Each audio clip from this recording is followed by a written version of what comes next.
Ladies and gentlemen, Senator Rand Paul. Thank you. Thank you. Thank you. Thank you. Thank you. Thank you. Thank you. Thank you. Thank you. Thank you. Thank you. Thank you. Thanks. Thanks for coming out. Now, the music you heard, that's my own personal music selection. So you know I've got good taste in music, right? I go to a lot of political barbecues. I'm all over the place. I'm at this political barbecue a couple weeks ago, and the guy in front of me loading up 2 plates of barbecue. And I said, well, you're not going to live very long eating like that. He said, well, my granddad lived to be 105. I said, I bet your granddad didn't live to be 105 eating like that. And he said, no, he lived to be 105 by minding his own business. I kind of want a government that minds its own business. I want a government so small I can barely see it. I want a government that stays the hell out of my life.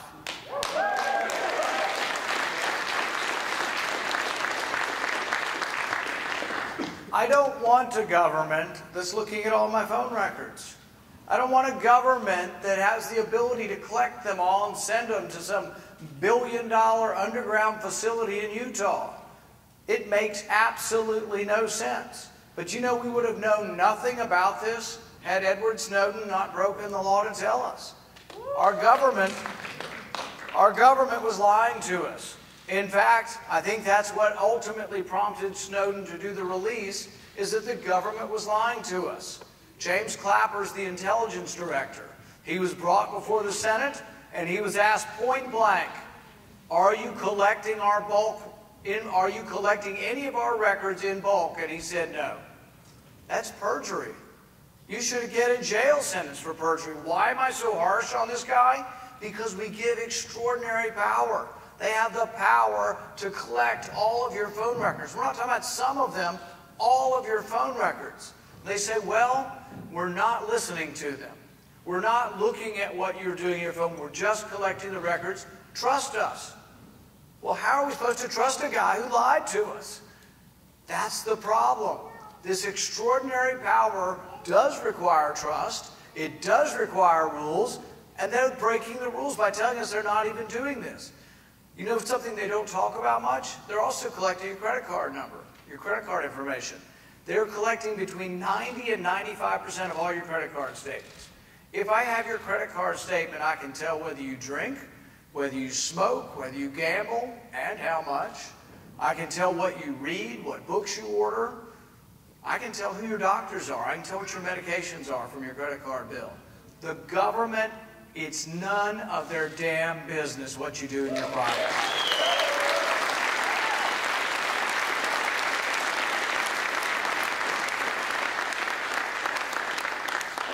I stood on the floor of the Senate for 10.5 hours berating my colleagues over this because the majority of them just don't care.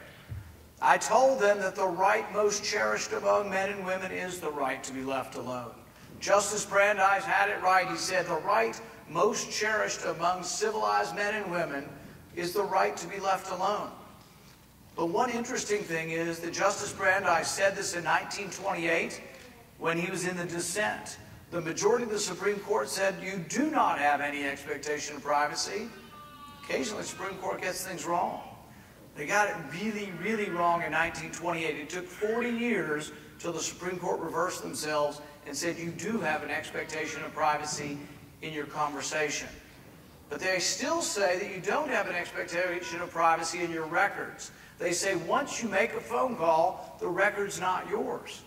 Same with the internet. They say once you've participated in the internet, the record is no longer yours. I disagree. You sign a privacy agreement. You've all seen the privacy agreements. The privacy agreement guarantees they're not supposed to divulge your information. You are supposed to be anonymized. But the government's not paying attention to this. The government seems to think, oh, well, we have to catch terrorists. Well, I kind of think it's the opposite. I think we're actually spending so much time collecting all of your records that we're not spending enough time actually individualizing our suspicion and looking for those who would attack us. So as much as I'm an advocate for privacy, if the government comes to me and says, this guy in Boston has been going back and forth to Chechnya, and the Russians say he may well be a terrorist, I'm fine with giving a warrant from a judge to look at his information, to look at his records. That's what the Fourth Amendment does. I tried to explain this to Christie, but he's a tough one. The learning curve is very steep. That's the nicest thing I can say. But the thing is that the police every day obey the Fourth Amendment, or they will be fired. Almost every policeman in our country obeys the Fourth Amendment. If they're standing outside someone's house in Minneapolis and they think a rapist is inside, a terrible person, a murderer, a terrible person, someone who's beating up their wife, or if they think a terrible person's in there, they stand on a corner and they don't go in. They call a judge on the phone, and the judge gives permission, but almost always you get permission. But the Fourth Amendment says you have to individualize the suspicion. Tell me the person's name, tell me where they live, tell me what information you want, and what is the reason why you're suspicious of that person. Why do we have that? Why don't we let the police go in? Most police are good people. They are. Even though we hear about bad things, 98% of policemen are like the rest of us, are good people. But the thing is we have the checks and balances because we don't want bias to enter in. Because what if you get one policeman who says, I don't like black people, or I don't like brown people, or I don't like gay people, or I don't like Christian people, or I don't like Jewish people. You can get people who are bigoted for a lot of reasons. The policeman, in the heat of the chase, has to call. Not because we don't trust that policeman, but because the checks and balances are to protect all of us from something bad happening. We shouldn't let the government willy-nilly collect our records. We also shouldn't let the government decide that we're going to put people in jail for nonviolent drug crimes. Your friends should not be put in jail for marijuana.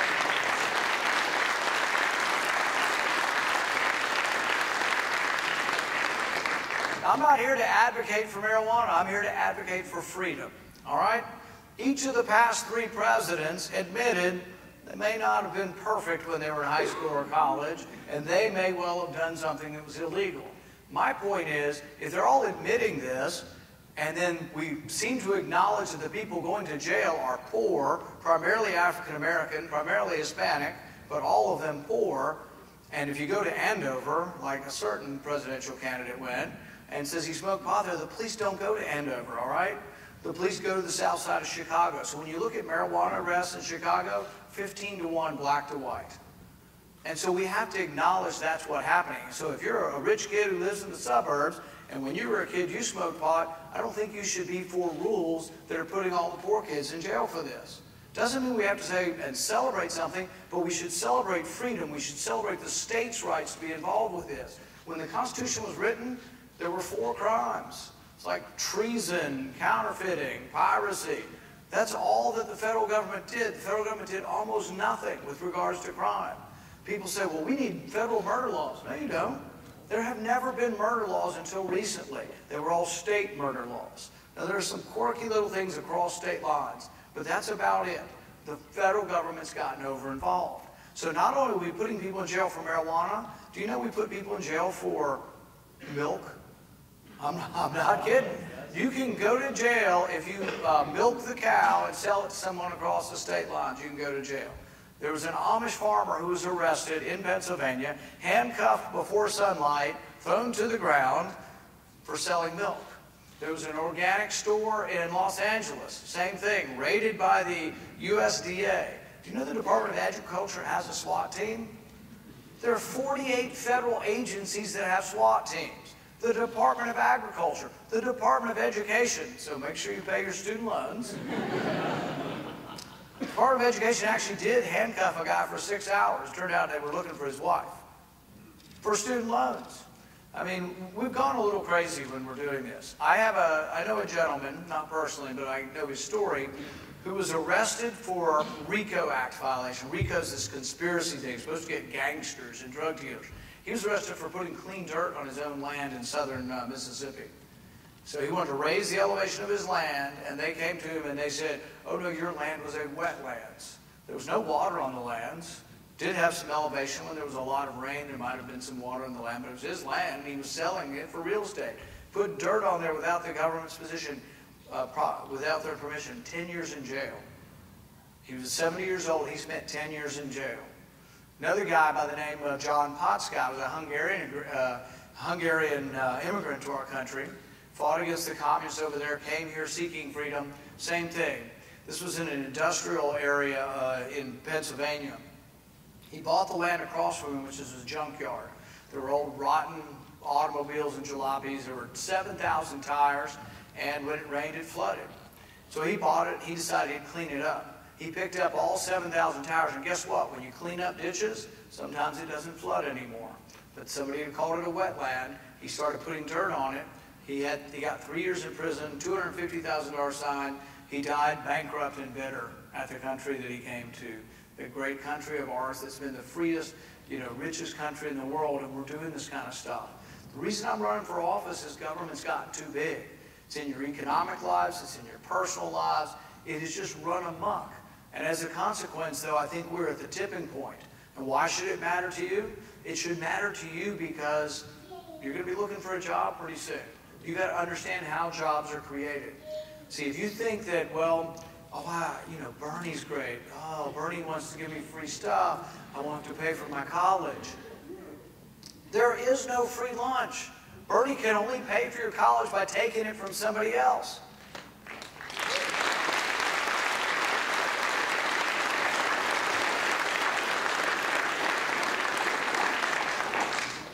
Socialism has the inherent implications of threats and force. It has to. Because if they want to tell you can't sell stuff, if I can't sell shoes or jeans or shirts or cell phones, if only those approved by the government can, how do they stop me if I want to? What if I continue to sell bottles of water and they say you're not the official state-owned seller of water? What will they do to me? They'll fine me. What if I keep doing it? Imprison me.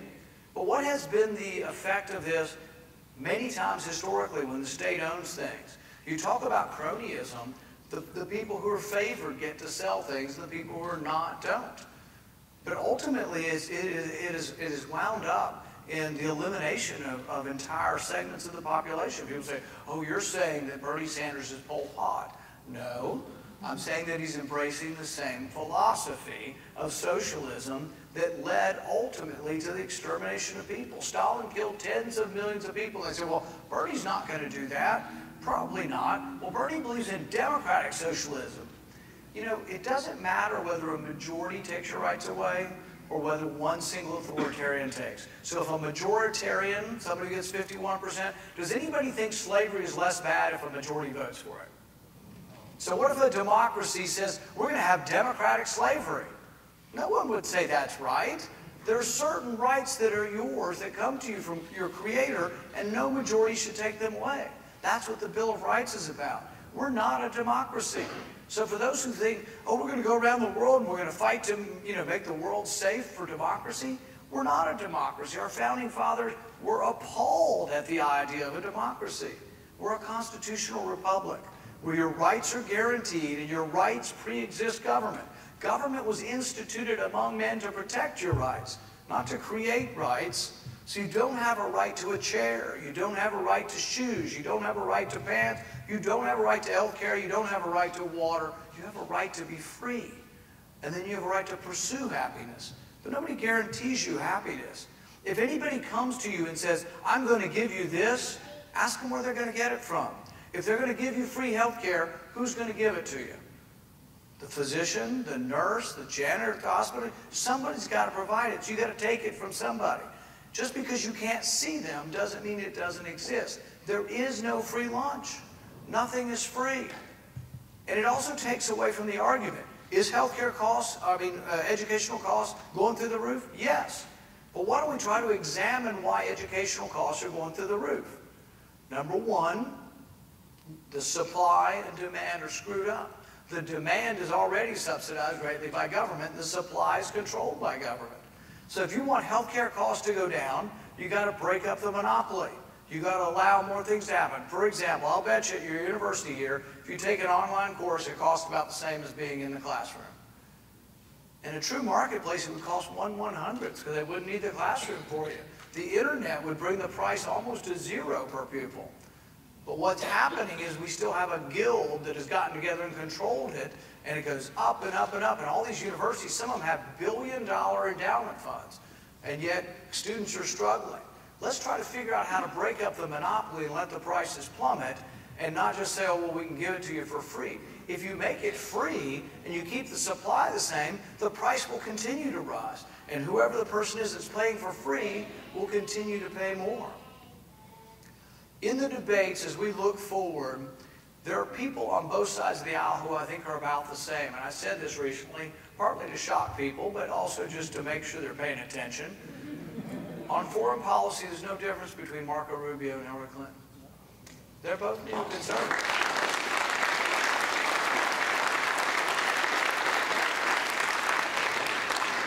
Hillary Clinton and Marco Rubio supported the war in Libya. They supported arming the Islamic rebels in Syria. They supported the first Iraq war. And they now both support a no-fly zone. A no-fly zone over Iraq is probably one of the single most ridiculous and naive ideas that I've heard in recent times. But Hillary Clinton supports it, and half the Republicans do. But think about what it means. They want a no-fly zone in a space that someone's already flying in. Russia already flies in the space they want to call a no-fly zone. So what does a no-fly zone mean? It means they want war with Russia and that they're going to shoot down Russian planes. It is the single most naive idea I've heard, and yet the media is like, oh, well, they must be strong on national defense, and they must be foreign policy experts because they're advocating for this no-fly zone over there. Who invited Russia? Iraq. Anybody else besides me disappointed that we spent $1 trillion to liberate them? We lost nearly 5,000 young Americans over there, and then who's Iraq's best buddy now? Iran. Who's their second best buddy? Russia. When Russia wanted to fly troops and arms into Syria, who gave them permission? Iraq. Who is now giving them permission to fly in their airspace? Iraq. We need to think these things through before we get involved in another war. We need to ask ourselves, was the first war a good idea? Was the first Iraq war a good idea? We toppled Saddam Hussein, they'd say how bad he was. Yes, sometimes there are variations of evil on both sides of a war. Hussein was a bad guy, but are we better off? Are we safer? Is the region more stable? Well, let's see. Iran is stronger. Iran now has troops in Iraq. Hussein used to be somewhat of a counterbalance to Hussein. Hussein was a counterbalance to Iran. I don't see any way in which we're safer. I think the whole region's more chaotic now. Same thing with Libya. Once again, you had a tyrant, sort of a secular tyrant, Gaddafi, who somewhat kept radical Islam down. We toppled Gaddafi, and who replaced him? Chaos. So we have chaos throughout Libya. Libya is now what they call a failed state. A third of Libya pledges allegiance to ISIS. And so everybody's all like, what are you going to do about ISIS? What are you going to do about ISIS? I'm like, maybe we should quit arming them.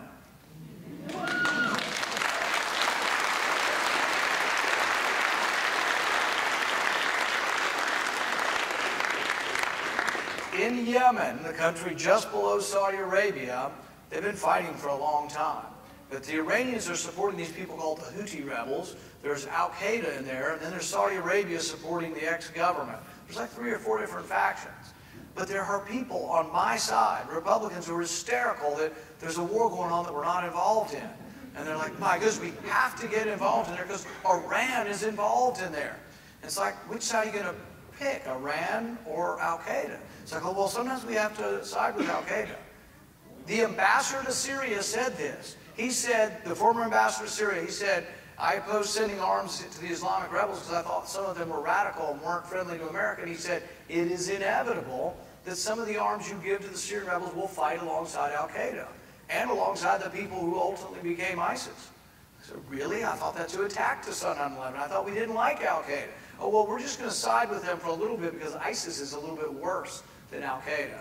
Talk about the lesser of two evils. We're talking about the lesser of really, really, really evil on both sides. And it's crazy and it's ridiculous. And I said when this came up, we had a Foreign Relations Committee, I said, the inevitability of this, or the great irony is, that we'll be back fighting against our own weapons within a year. Sure enough. Now they've got, do you know, ISIS has $1 billion worth of U.S. Humvees. They also have $1 billion of cash that they pay their soldiers with. Talk about insulting. Our money is paying for the ISIS soldiers who are chopping the heads off of Christians. That's our money. That's our weapons. They have our tanks. They have our anti-tank weapons. We gave our anti-tank weapons to a group there and had them about 5 minutes, and ISIS took them away. Talk about foolish, moronic. I can't think of a strong enough word. President Obama has sent 50 people to war. We just inserted 50 people. Who the hell goes to war with 50 people?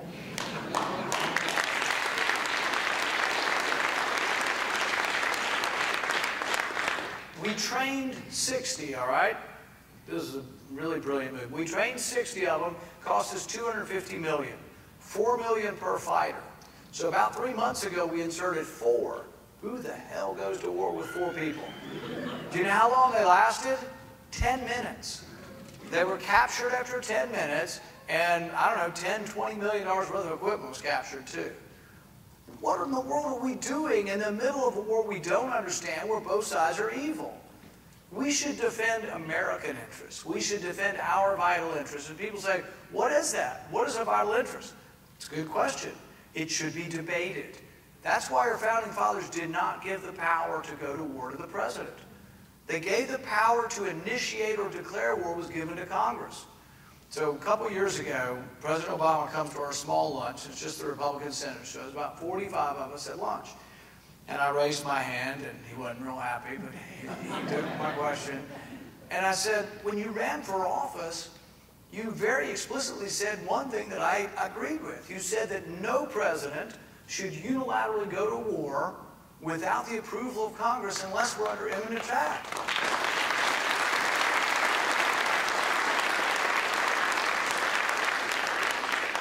But then you went to war in Libya, and we weren't under imminent attack, and he said, no, Benghazi was. And I'm like, really? You meant that if any foreign city was under attack, that you had the right to act unilaterally? No one understood that to be what you were saying. No one understands that. No one even really, to say that and to make that argument is absurd. That the president has a right to unilaterally go to war when any city is being attacked? No, it's when we would be under imminent attack. You know, if there's a bomb coming towards us or bombers coming towards the U.S., yes, the president can act. But you know what? Within 24 hours of the first action, if I were the president, I would come forward to the Congress, lay out the case and say, vote for war or no war. You don't go to war in an underwhelming fashion. You don't go to war with 50 people or 4 people. That's absurd. You either go to war or you don't go to war. And right now we're uncertain whether we should go to war, so we ought to debate it. We ought to debate whether the first Iraq war worked, or whether another war in Iraq war is going to work for us, or whether or not we should protect American interests. Doesn't mean we do nothing. See, I fault Hillary Clinton for not defending Benghazi. But we do need to defend our embassies and our consulates. There is a certain amount that we have to do. We have some commerce. There are things we should defend. But we don't need to be involved in another land war over there. If we want to win as a party, my party wants to win, we've got to be a bigger party. So I've been saying as I travel across the country, we need to be for the entire Bill of Rights. Not just the First Amendment, although the First Amendment is incredibly important. Second Amendment, right to bear arms, I'm for it. If you don't believe me, come into my house unannounced. The Fourth Amendment, though, is important too. If you believe in protecting the Second Amendment, that you have a right to bear arms, the government shouldn't be allowed to come in your house without a warrant, without your name on it. They should not indiscriminately be allowed to search your records. But we also ought to be the party that defends the Fifth and Sixth Amendment. The Fifth and Sixth Amendment, I call these the Justice Amendments. We were the party of emancipation. We were the party of civil rights. We were the party of individual rights. We should be the party of justice. Fifth Amendment says the government can't take your property without due process or just compensation. What's going on in our country is something bizarre and I think really, really awful. It's called civil asset forfeiture, where if you're riding down the street and the police pull you over and government says to you, the police says, do you have any money? You say, I've got $1,000, I'm going to the dentist. They say, give it to me. And you say, why? And they say, well, you don't know, it's not drug money. And it's like, well, wouldn't you have to prove your case before you take it away? No, you're guilty until found innocent. That's the way civil asset forfeiture works. And it just so happens, it turns out, if you look who gets affected by it, poor people, African Americans, Hispanics more than others. Poor white people too, but poor people in general, because they don't have banks and they tend not to be as organized as other people, and they end up, the money gets taken from them. It's crazy that we would let the government do this. I have a reform that says, you know what?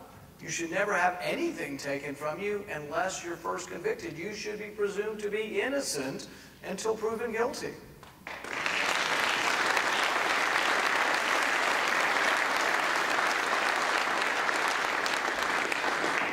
The Sixth Amendment says you have a right to a trial by jury. And you think, well, who could possibly be opposed to a right to a trial by jury? Well, let me think. I was having this debate on the Senate floor, and I don't like to name names, but with a senator from Arizona. And so we're having this debate, and they introduced legislation that said that an American citizen can be plucked up and put in jail, indefinitely detained forever. And I'm like, I was incredulous. And I said, do you mean an American citizen could be plucked up, sent to Guantanamo Bay with just an accusation, with no trial, no lawyer? And he said, yeah, if they're dangerous. Like, really? Kind of begs the question, doesn't it? Who gets to decide who's dangerous and who's not? We can't allow one person or some authority to do it. I mean, the right to a trial by jury, we've been fighting for stuff like this for a long time. One of the things that makes our country great is that when we had a revolution, we didn't give up on some stuff. We kept the tradition that probably began with the Magna Carta or before to try to restrain government, to try to limit government, have legal rules that told government it could only do certain things. But to pluck somebody up without a trial, and in that moment I was thinking to myself of the times we've gotten it wrong. There have been times in our history when we did things we shouldn't have done. 100,000 Japanese Americans were incarcerated in World War II without any kind of trial, without a lawyer. During the civil rights era, we tapped the phones of civil rights leaders. We tapped the phones of people who dissented against the Vietnam War. All of it illegal. I was thinking all of those times. And then I was thinking, there was a guy named Richard Jewell, and he was thought to be the Olympic bomber about 15, 20 years ago. Everybody said he did it. They convicted him on TV within hours of the bombing. Everybody said he did it. The only problem was he didn't do it. But he fit the profile. He had glasses. I see a few of you. He had a backpack. I see a few people with backpacks. He fit the profile, so everybody said he did it, but he was innocent. But I was thinking to myself, when McCain stands up and says, we don't need trials in this country. If someone's dangerous, we lock them up forever. I was thinking to myself, what if Richard Jewell, who was falsely accused, what if Richard Jewell had been a black man in the South in 1920? What might have happened to him? The reason we have the Bill of Rights, the reason you have the Sixth Amendment, is the Bill of Rights is for the least among us. It isn't so much that the prom queen needs the Bill of Rights. It isn't so much that the high school quarterback needs the Bill of Rights. The Bill of Rights is for the least among us, those who might not be popular. But we have to defend it. If we become the party that defends with passion, if we become the party that defends with vigor the Sixth Amendment, I want to be the party of justice again. I want to be the party that defends the Sixth Amendment with the same fervor we defend the Second Amendment. And I think if we defend all of the Bill of Rights, when we become the party of the Bill of Rights again, when we become the party that defends the Sixth Amendment with the same fervor as the Second Amendment, we're going to rock and roll to victory, and that's the party I want to be part of. Thank you very much.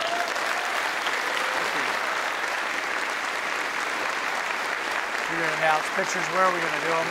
If you want to hold here, I'll I'll walk hold you it. over. All right, good.